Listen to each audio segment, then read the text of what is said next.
जल्दी जल्दी इसको वो कर Saint.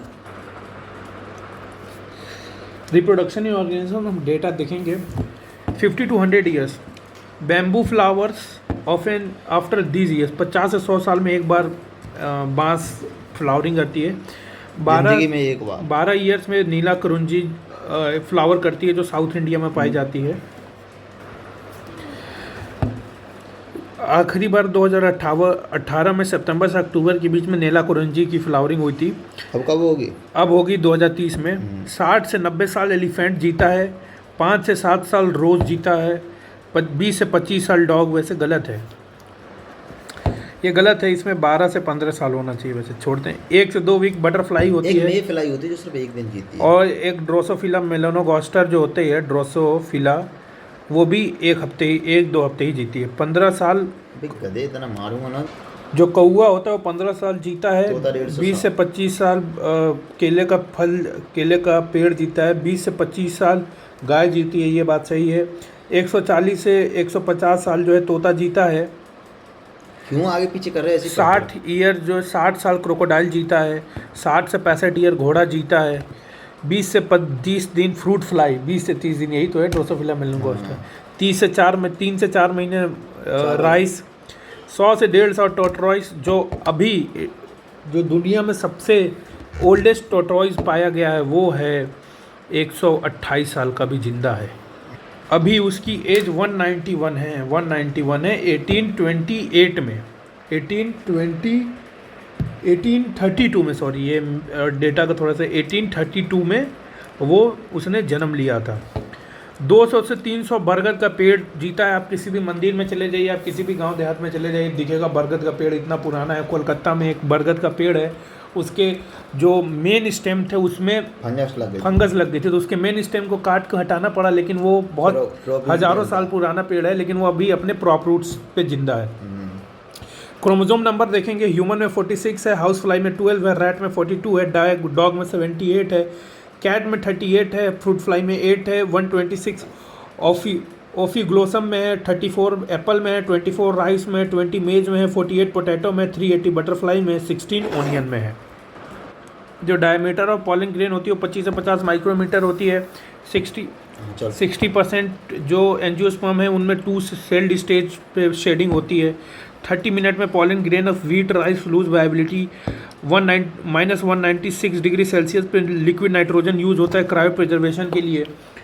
30 genera of flowering plant mostly monocot showing water pollination by water is quite rare in flowering plants, यानी एंजियोस्पर्म्स में क्वाइट रेयर है।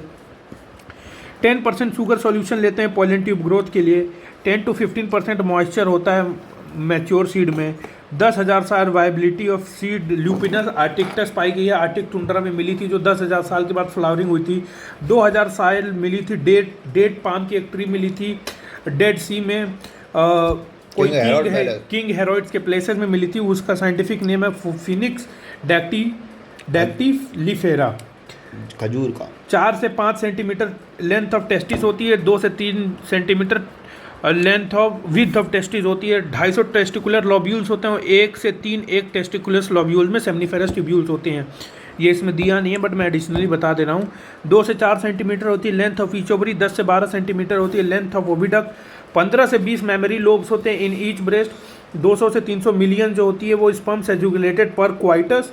60% स्पर्म्स का नॉर्मल शेप एंड साइज होता है, और उन 60% में से 40% की विग्रस मोटिलिटी होनी चाहिए। 6,000 से 8,000 लेफ्ट प्राइमरी फॉलिकल्स। 60,000 to 80,000 60,000 से 80,000 जो होते हैं प्राइमरी फॉलिकल्स बनते हैं फीमेल्स में at the age of puberty, जब हिट होती है। मेंस्ट्रुअल फेज शुरुआत के 3 से 5 दिन चलती है। 50 ईयर्स के एज पे मीनोपॉज होता है। 8 to 16 ब्लास्टोमियर्स होते हैं इन मॉड्यूला में। 1951 में फैमिली प्लानिंग प्रोग्राम आई थी।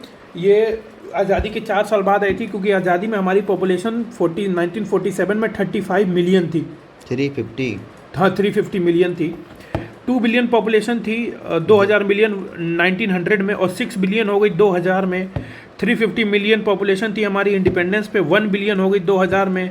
1.7% हमारी पॉपुलेशन ग्रोथ रेट है अकॉर्डिंग टू 2001 सेंसस, यानी हर 1000 में से 17 बच्चा जन्म ले रहा है हर 1000 के पॉपुलेशन पे। Less than 2% of the population growth अभी हमारी है वही 1.7% कंटिन्यू ले रही लेस है। देन 2% ध्यान रखना। लेस देन 2% अकॉर्डिंग टू लगाया था उसमें मोर देन 2011 सेंसस पे 33 ईयर्स पे हमारी पॉपुलेशन डबल हो जाएगी और 7.2 बिलियन वर्ल्ड पॉपुलेशन है अभी 2011 में, 1.2 इंडियन पॉपुलेशन है 2011 में, और अभी अगर रिसेंट डेटा के हिसाब से आ जाएंगे तो 1.45 बिलियन लगा के आएंगे। 10 to 17 डेज पे एक्सपेक्टेड ओव्यूलेशन होता है जो 10 से 17वां दिन होता है, इसको फर्टाइल पीरियड भी कहा जाता है। पता नहीं तो फट जाती। ये 21 डेज पे 21 डेज पीरियड ऑफ पिल्स होती है, हर लेते हैं 21 दिन तक रेगुलरली। 72 आवर्स में इमरजेंसी कॉन्ट्रासेप्टिव यूज़ करना चाहिए। 14 से 72 घंटे के बीच में अनप्रोटेक्टेड क्वाइटस के बाद ही यूज़ करना चाहिए इसको। 72 घंटे तक इफेक्टिव होते हैं, कॉन्डोम वगैरह 72 अनप्रोटेक्टेड कह रही है सब, 72 घंटे के बाद इफेक्टिव नहीं होती है। 45 से 50 में MTPs वर्ल्ड में पर ईयर की जाती है, वो 1/4 ऑफ द टोटल। 45 से 50 मिलियन। हाँ 45 से 50 मिलियन कम करने में इसका बहुत बड़ा रोल है। लेकिन ये वो इलीगल 1/4 ऑफ ये इतनी MTP एबॉर्शन जो हो रही है वो 1/4 ऑफ द टोटल प्रेगनेंसीज की हैं। 1971 में MTP लीगलाइज हुआ था।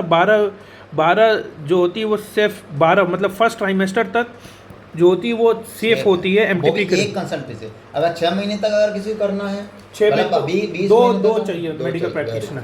15 से 24 एज तक STDs सबसे ज़्यादा होने की है क्योंकि यहाँ भी हार्मोन ज़्यादा निकलते हैं ना। 1866 में मेंडल ने काम किया। 7 साल तक के तो 7 ही कॉन्ट्रास्टिव करेक्टर लिए। 1865 में मेंडल ने अपना वर्क पब्लिश किया। 1900 में रीडिस्कवरी ऑफ मेंडल्स वर्क ने किया था। 3 साइंटिस्ट थे, कार्ल कॉरेंस, ह्यूगो डी वराइज और ह्यूगो डी समाग। कार्ल कॉरेंस कहाँ के थे? कार्ल कॉरेंस थे। 1902 में chromosome movement during meiosis worked out, इसी को क्रोमोसोमल थ्योरी ऑफ इनहेरिटेंस कहते हैं। 2 वीक्स होती है लाइफ साइकिल ऑफ ड्रोसर। 1891 में हैंकिंग ने एक्स बॉडी डिस्कवर की थी। 1886 में डाउन सिंड्रोम हुई थी और 21st लैंगडोन डाउन ने ढूंढा था। 21st क्रोमोसोम की ट्राइसोमी होती है। 47th क्रोमोसोम हो जाते हैं क्लाइनफिल्टर सिंड्रोम में, due to additional copy of X chromosome हो जाता है। और 40 देखिए XXY हो जाती है, यानी फीमेल की जो एग होती है ना वो डिवाइड नहीं कर पाती अच्छे से, तो ये हो जाती है। XO हो जाती है टर्नर सिंड्रोम में। अच्छा ये 21वीं 45th क्रोमोसोम 45 क्रोमोसोम हो जाते हैं टर्नर सिंड्रोम में, क्योंकि ये हो जाते हैं 44 प्लस XO। रूडिमेंट्री ओवरी बनती है, ये दोनों ही अनफर्टाइल होते हैं। 5 बैक्टीरियोफेज में 5174 में 5386 न्यूक्लियोटाइड होते हैं। इसको कैसे याद रखेंगे कि जैसे 5 जीरो करके काट दिया तो 5386 में कोई जीरो नहीं आता, तो यही होता है। 48,502 बेस पेयर होते हैं बैक्टीरिया लैम्डा बैक्टीरियोफेज में। 4.6 to 10.6 बेस पेयर्स होती हैं आइशेरिया कोलाई में।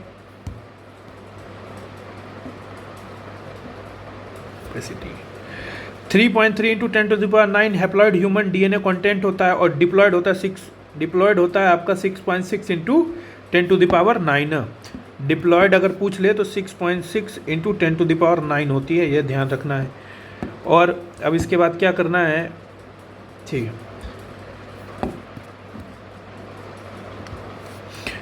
1869 में फ्रेडरिक मिशर ने डिस्कवरी की थी न्यूक्लियन की। 1953 में वाटसन एंड क्रिक ने डबल हेलिक्स मॉडल दिया था और 1954 में आपके वाटसन साहब ने सेंट्रल डोगमा थ्योरी दे दी। वाटसन ने दी थी, क्रिक ने दे दी। 3.4 नैनोमीटर पिच ऑफ हेलिक्स होता है। पिच ऑफ हेलिक्स मतलब 10 की एक हेलिक्स की, और बेस पेयर के बीच में 0.34 और 0.34 nanometre distance between a base pair. और एक में कितने आते हैं? 10 आते हैं। हाँ नीचे वो देख लेना। 200 बेस पेयर इन न्यूक्लियोसोम होते हैं। और आगे क्या है देखेंगे। 1928 में फ्रेडरिक ग्रिफिथ ने एक्सपेरिमेंट की थी जिसको ट्रांसफॉर्मिंग प्रिंसिपल कहते हैं। स्ट्रेप्टोकोकस निमोनिया यूज़ किया था। एसिस्टेंट रेजिस्टेंट बैक्टीरिया यूज़ किया था। एसिस्टेंट बीमारी कॉज कर देता, रेजिस्टेंट बीमारी नहीं कॉज कर देता है। 1933 से 1944 ने biochemical characterization of transforming principle Oswald Avery और मैक्लॉयड ने किया था। मैकार्टी एंड एवेरी ने 1958 में मेसल्सन इंस्टॉल ने एक्सपेरिमेंट किया था semi conservative nature of DNA को प्रूव करने के लिए। उन्होंने प्रोकैरियोटिक में किया था इकोलाई पे। 38 मिनट आइशेरिया कंप्लीट्स 1 रेप्लिकेशन। इसमें ध्यान देने वाली बात है कि 20 मिनट में तो उसका डिवीजन हो जाता है, लेकिन 18 मिनट वो एक्स्ट्रा लेता है उसके लिए, क्या कहते हैं, न्यूक्लियस के डिवीजन के लिए। तो यहाँ पे ये मिलता है। 200 बेस पेयर पर सेकेंड पॉलीमराइजेशन ये होती है 200 से 300 2000 बेस पेयर हाँ 2000 बेस पेयर पर सेकेंड पॉलीमराइज इन आइशेरिया कोलाई। 200 से 300 एडिनोलाइट रेसिड्यूज यूज़ करते हैं हम टेलिंग के लिए, जो 3 प्राइम एंड पे से बाहर निकल गया था 3 प्राइम एंड पे होती है। अब इस पे आगे देखेंगे 80 डिफरेंट प्रोटीन्स इन राइबोसोम्स हैं। 1990 में 80 डिफरेंट प्रोटीन राइबोसोम में बन सकती हैं। यस 90 में एचजीपी स्टार्ट हुआ था, 2003 में एचजीपी कंप्लीट हुआ था, मई 2006 में क्रोमोसोम सीक्वेंसिंग कंप्लीट हुई थी। क्योंकि इसके पास सबसे ज़्यादा जीन होती है, 2968 जीन इसमें है, क्योंकि नीट का पेपर में होता है ना, इसलिए। हाँ। और अब हम इसमें देखेंगे, अब जो है 20,000 से 25,000 genes to be identified as goal, लेकिन मोस्ट ऑफ दी 30,000 जीन होती हैं अपने एट एन एवरेज। सबसे ज़्यादा जो लार्जेस्ट जीन पाया गया वो डिस्ट्रोफिन है, जिसमें 2.4 मिलियन बेसिस। हाँ, और 1.4 मिलियन क्या होता है बेटा? प्लियोमॉर्फिज्म वाले सिंगल जीन प्लियोमॉर्फिज्म। अरे पॉज कर लिया करो। 3 billion base pair sequences to be determined as goal. 3164.7 million nucleotide base pairs in human genome. 3000 base pairs average gene में होते हैं। 2.4 million base pair in dystrophin है। 30,000 जीन्स एस्टिमेटेड हो गया है। 80,000 to 1,40,000 genes estimated previously. 99% nucleotide bases सभी में same होता है, जो 0.9%, लेकिन जो 0.1% है वो सब में अलग अलग होता है, वही प्लियोमॉर्फिज्म दिखाता है। लेस देन 2% प्रोटीन के लिए कोड करते हैं। Less than 2%। 2,968 genes in chromosome 1 है। 231 genes in chromosome Y smallest gene है। 1.4 million locations where SNPs occur, single nucleotide polymorphism. Single 20। अब इवोल्यूशन में आते हैं। ये जो है 0.1 to 20 kb और 100 to 20,000 base pair size of VNTR, variable number tandem repeats. 0.1 to 20 या 1 to 20,000 base pairs of size of VNTR, variable number tandem repeats. Evolution पे आते हैं। 20 बिलियन ईयर्स अगो यूनिवर्स बनी थी। 4.5 बिलियन ईयर्स अगो अर्थ बनी थी। 4 billion years ago life I थी। 3 billion years ago first non cellular forms of life I थी। 2000 million years अगो, confuse नहीं होना है, ये हो गए 2 billion years ago. 2 billion years ago first cellular forms of life I थी। 500 मिलियन ईयर्स अगो invertebrates पाए गए थे सबसे पहले, या active formed and active. 350 million से के जावलेस फिशेस अग्नेथा जिनको कहा जाता है वो इवॉल्व हुई थी। जॉना 320 मिलियन से को seaweeds and few plants मतलब I existed. 350 million years ago fish with stout and strong fish could move on land and go back to water, ऐसी पाई गई थी, जिसको सीलोकैंथ एंड लो फिन्स भी कहा जाता है, जो पकड़ी गई थी साउथ अफ्रीका में। 1938 में सीलोकैंथ कॉट इन साउथ अफ्रीका। 200 हमारे यहाँ से पहुँच गई थी, साउथ अफ्रीका में जाके पकड़ी थी हमने। 200 मिलियन से को reptiles evolve into fish like reptiles ichthyosaurus. जो सबसे खतरनाक डायनासोर पाया गया है वो 20 फीट का है। 20 फीट का है वो टिरेनोसॉरस रेक्स। 65 मिलियन से अगो जैसे दांत हैं। 65 बिलियन ईयर्स अगो डायनोसियर डिसअपियर हो गए थे, इसको पहला मास एक्सटेंशन कहा गया था। नहीं मतलब ये गलत भी हो सकता है। 6 चल रहा है। 15 मिलियन से को ड्रायोप्थिकस एंड रामाफथिकस एग्जिस्टेड। अब इसमें मैं आपको बता दूं 15 मिलियन ईयर है वो। ड्रायोप्थिकस वाज मोर एप लाइक।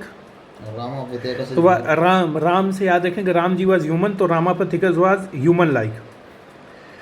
अब इसमें देखेंगे 1891 में फॉसिल्स ऑफ होमो इरेक्टस, जिसको जावा मानव भी कहते हैं, वो जावा इंडोनेशिया में डिस्कवर की गई थी। 900 सीसी होमो इरेक्टस की ब्रेन कैपेसिटी थी। 1400 सीसी निएंडरथल मानव की ब्रेन कैपेसिटी, जो तो 1 लाख से 40,000 साल पहले रहा करते थे अपने ईस्ट एशियन ग्रासलैंड्स में, और यही पहले थे जिन्होंने आदमियों को दफनाना शुरू कर दिया था और पूजा पाठ करना शुरू कर दिया था। 13.5 1 लाख से 40,000 ईयर्स को Neanderthal live near east and central Africa. 18,000 years को प्री हिस्टोरिक केव आर्ट पाई गई है। अगर इसमें कोई पूछ दे कि कहाँ पाई गई है तो इसमें ध्यान रखेंगे कि रायसेन डिस्ट्रिक्ट और मध्य प्रदेश भीमबेटका कहते हैं उसको। आगे देखेंगे, दिख नहीं रही एनालाइज। 10,000 ईयर्स को agriculture in human settlements started हुई। हाँ वो बता दिया। 1953 में मिलर क्रोमैग्नन मानव ने 1953 में मिलर एक्सपेरिमेंट किया था उन्होंने। 800 डिग्री सेल्सियस टेम्परेचर एक्सपेरिमेंट बनाया था temperature. 4000 year ago according to conventional theory with special creation age of earth, ये दी थी फादर सुआरेज ने। ये भी याद रखना है, फादर सुआरेज ने कहा था कि जो भी है आज जो हम देख रहे हैं भगवान ने उसको वैसा ही बनाया था। इसको फादर सुआरेज ने दी थी। 1850 में years ago first collection of moth in England before industrialization, और 1920 में second collection of moth in England after industrialization. ये इंडस्ट्रियल मेनालिज्म का केस है। ह्यूमन हेल्थ एंड डिजीज़ के बारे में देखेंगे। 39 डिग्री सेल्सियस से 40 degree Celsius fever in typhoid आता है, सस्टेंड हाई फीवर आता है। 3 to 7 डेज होती है period of common cold. 3 to 4 days होती है recurrence of fever in malaria. ये मलेरिया इसलिए होता है क्योंकि उसमें एक केमिकल निकलता है हेमोजोइन। हमारे बॉडी में 50% ऑफ द जोबियल लिम्फॉइड टिश्यू इज मॉल्ट है म्यूकोसा एसोसिएटेड लिम्फॉइड टिश्यू।